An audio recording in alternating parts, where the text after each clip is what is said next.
13:4.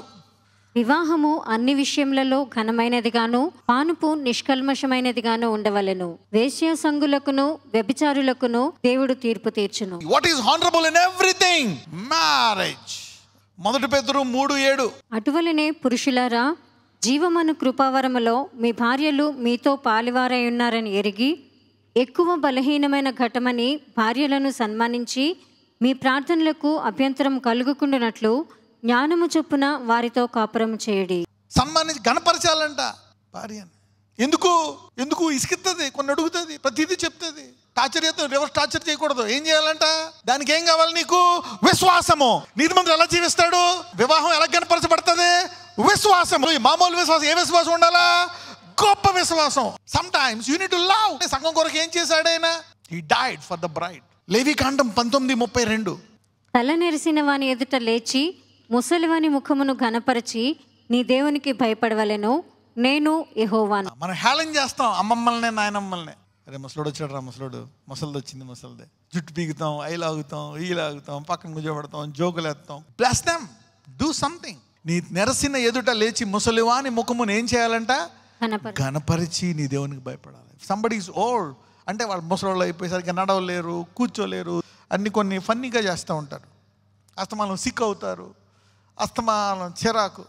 Some old people అలా ఉంటారు. But he said come on, honour the old people. 1 Timothy 5:3. నిజముగా అనాథలైన విధవరాండ్రను సన్మాని. విధవరాండ్రను ఏం చేయాలంట? హానర్ అంటే ఏంటి? తల్లిదండ్రులు సన్మానించడం అంటే ఒక మంచి చీర కొని ఉంచుకో అని వెళ్ళిపోవడం కాదు. How do you honour widows and orphans? నీ పిల్లల్ని ఎలా సన్మానిస్తావు? అలా గణపరచాలంట. నీ పిల్లలకి ఎలా వాటాలు ఇస్తావు, భాగాలు ఇస్తావు, అలా ఇవ్వాలంట గణపరచడానికి. ఎవరిని గణపరచడానికి? విధవరాల్ని, అనాథలు. ఒకవేళ నీకు డైజెస్ట్ అయిందనుకో, దీనికోసం నువ్వు అనేకులకు అబ్రహాములాగా కరువులో ఉన్న వేరే దేశానికి మూటములు సర్దుకెళ్ళిపోతున్నా నిన్ను ఆశీర్వదించి అనేకులకు ఆశీర్వాదంగా దేవుడు మారుస్తాడు. If you have this purpose, because according to the purpose will be the provision. నీకుండే దర్శనము ఇచ్చే గుణాన్ని బట్టి దేవుడు నీకు భాగ్యము సంపాదించుకునే సామర్థ్యం ఇస్తాడు. రోమీలు 13:1-7. ప్రతివాడును పై అధికారులకు లోబడి ఉండవలెను. ఏలైనగా ప్రతివాడును పై అధికారులకు ఏమై ఉండాలంట? ఏలైనగా దేవుని వలన కలిగినది. అంటే ఒకవేళ వ్యక్తి నీ దేవుడు తెలియకపోయినా, నీకు ఇష్టం లేకపోయినా, దేవుడు అతనికి ఏం చేయమంటున్నాడు? లోబడి ఉండ, అంటే ఘనత ఇవ్వాలా. ఏలైనగా దేవుని వలన కలిగినది తప్ప మరి ఏ అధికారమును లేదు. ఉన్న అధికారములు దేవుని వలననే నియమింపబడి ఉన్నవి. కాబట్టి అధికారమును ఎదిరించువాడు దేవుని నియమమును ఎదిరించుచున్నాడు. అధికారులను ఎదిరించువాడు దేవుని నియమమును ఎదిరించున్నాడు. ఎదిరించువారు తమ మీదికి తామే శిక్ష తెచ్చుకుందురు. అంటే ఎవరు శిక్షిస్తున్నారు? ప్రభుత్వము చేయవారు చెడ్డ కార్యములకే గాని మంచి కార్యములకు భయంకరులు కారు. నీకు మేలు కలుగుటకు అధికారులు దేవుని పరిచారకులు. ఆగండి, అలాగని దీన్ని జనరలైజ్ చేయొద్దు. పేరెంట్స్ ఒబే చేయమన్నాను, కానీ అక్కడ ఇంకో వర్స్ కూడా ఉంటుంది. Obey your parents in the Lord. Okay, obey your wife, obey your husband అని ఉంది. నీ భర్తను గౌరవించు. Obey your husband in the, దేవుని చిత్తములో నీ భర్తను గౌరవించు, దేవుని చిత్తములో నీ తల్లిదండ్రులను గౌరవించు. నీవు చెడ్డది చేసిన ఎడల భయపడుము, వారు ఊరుకయే ఖడ్గము ధరింపరు. కాబట్టి ఆగ్రహ భయమును బట్టి మాత్రము గాక మనసాక్షిని బట్టి లోబడి ఉండుట ఆవశ్యకం. అంటే ఏంటి? దేవుడు వాళ్ళని గౌరవించమన్నాడు కాబట్టి గౌరవించాలి. ఏలయనగా వారు దేవుని సేవకులై ఉండి ఎల్లప్పుడూ ఈ సేవయందే పని కలిగి ఉందురు. అంటే ఒక రకంగా అధికారుల్ని, నాయకులందరినీ ఏం చేయమంటున్నాడు? రెస్పెక్ట్ అనండి. రెస్పెక్ట్.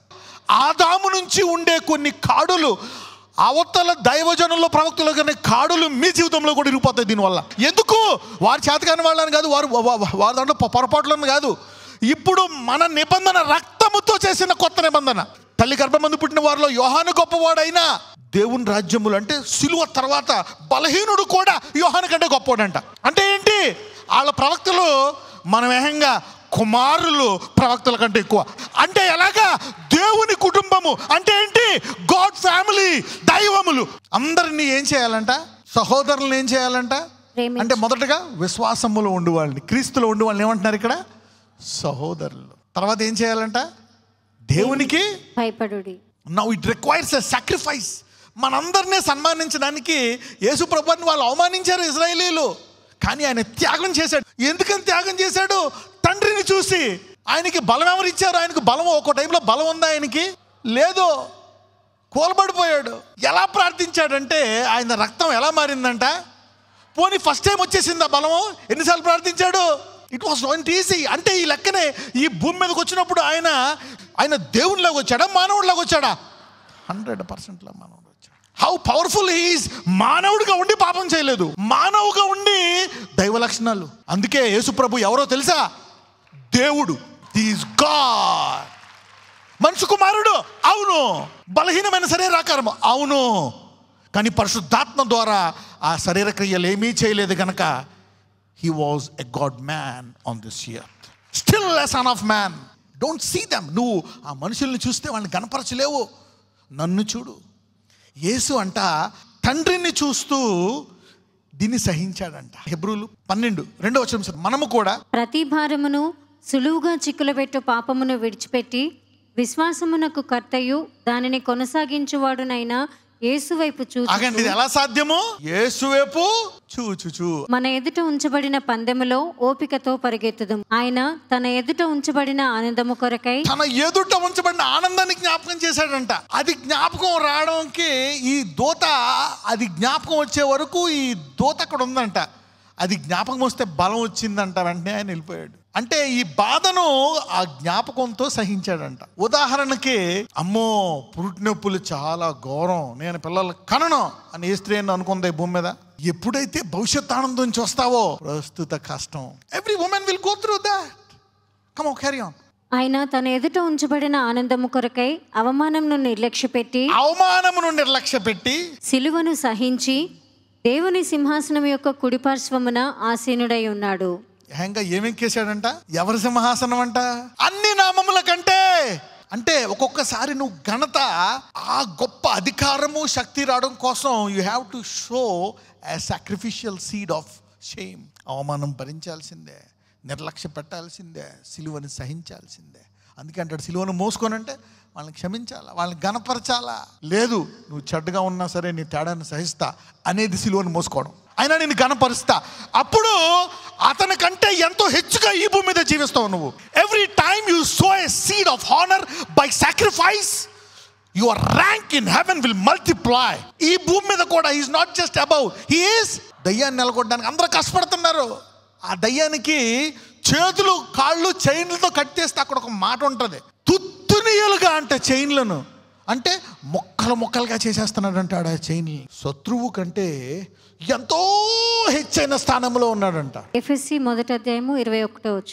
రాబో యుగమునందును పేరు పొందిన ప్రతి నామము కంటేను ఎంతో హెచ్చుగా, ఎంతో అంటే అంత హెచ్చైన స్థానంలోకి యేసయ్యను పెట్టాడంట. ఇప్పుడు నువ్వు ఎవరినైనా క్షమిస్తే అలాంటి ఘనతలోకి పాలిభాగస్తుడు అవుతావంట. ఇప్పుడు చెప్పండి, ఆ వ్యక్తిని నువ్వు క్షమించగలవా? ఆ వ్యక్తిని నువ్వు గణపరచగలవా?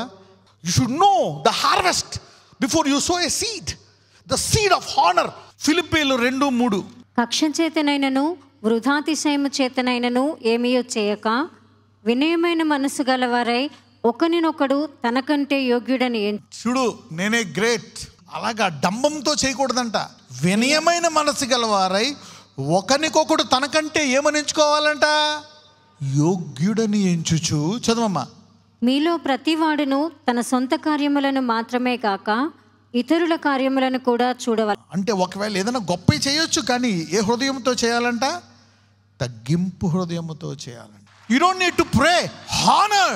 ఒకవేళ అది ఆపాలా, only dishonour can break that. అలాగే నీ జీవితంలో whatever it is, divorce, పిల్లలు పుట్టట్లేదా, ప్రేయర్లెస్నెస్సా, పాపమా, ఈవిల్ థాట్సా, honour is going to break every curse.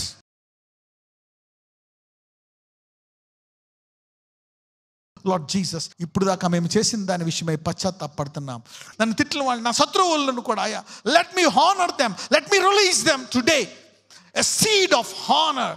I want to sow a powerful seed of honor నన్ను 20 సంవత్సరాలు హింస పెట్టారు, 30 సంవత్సరాలు హింస పెట్టారు, జీవితాంతం హింస పెట్టారు. I will release them today. ఈరోజు నేను వాళ్ళని విడిపిస్తున్నాను నాయన.